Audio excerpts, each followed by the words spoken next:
Hi, in this video, we're going to focus on Snap and Read Universal's feature for translation. We are in the Chrome version, and I am using a MacBook for this video. So once you've downloaded the Snap and Read Chrome extension, you will see a crosshair on your toolbar. Once you've selected that toolbar, you'll see a side toolbar on your screen, the right-hand side of your screen.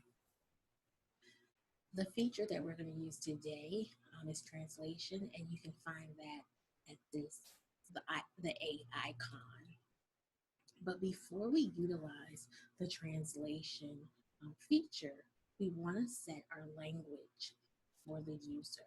So if you have a student or users who are learning English as a second language, then Snap and Read's translation feature can assist with supplementing their learning while they're interfacing with web pages and within Chrome.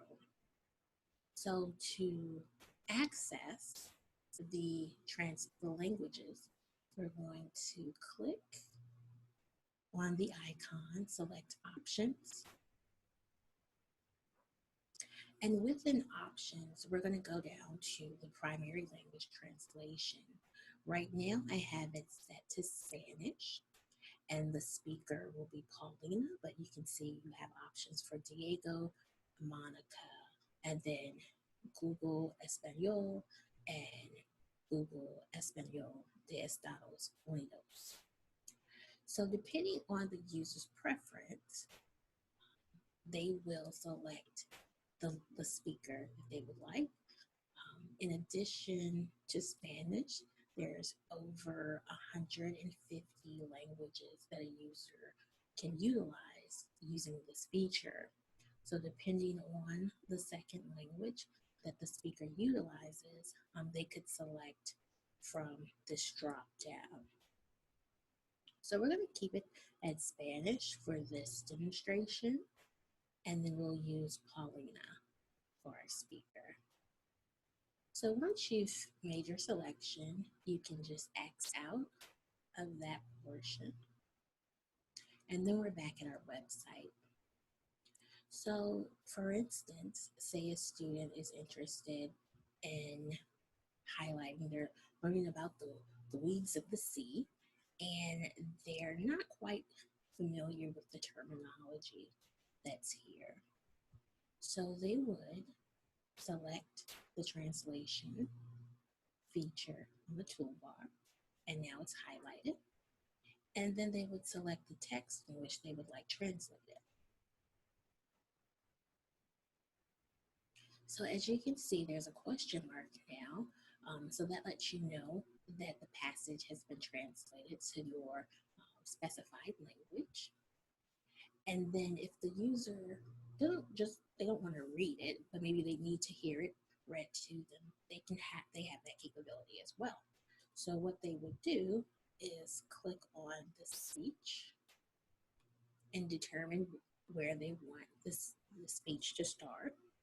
So we'll just start here at the beginning. I'm just going to cut up the volume. Para muchas criaturas, el océano es un lugar aterrador. Varias poblaciones de animales marinos han disminuido como resultado de la sobrepesca y la contaminación. So they have the capability of having the text translated, but also having it read in that language. And so if they click on the passage where they've had it translated, then they can go back to the English version. And the user can specify, maybe they don't need the entire passage translated. Maybe they just need a couple of words translated.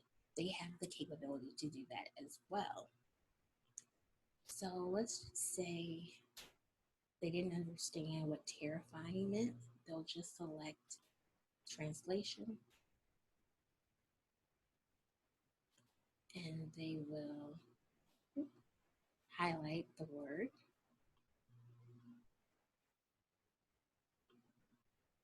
and I can see it has not picked up. So let me refresh. And sometimes you'll have to refresh your screen.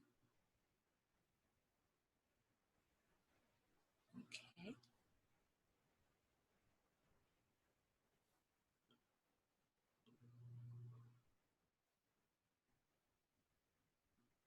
All right, so let's try the translation of one word as opposed to an entire passage.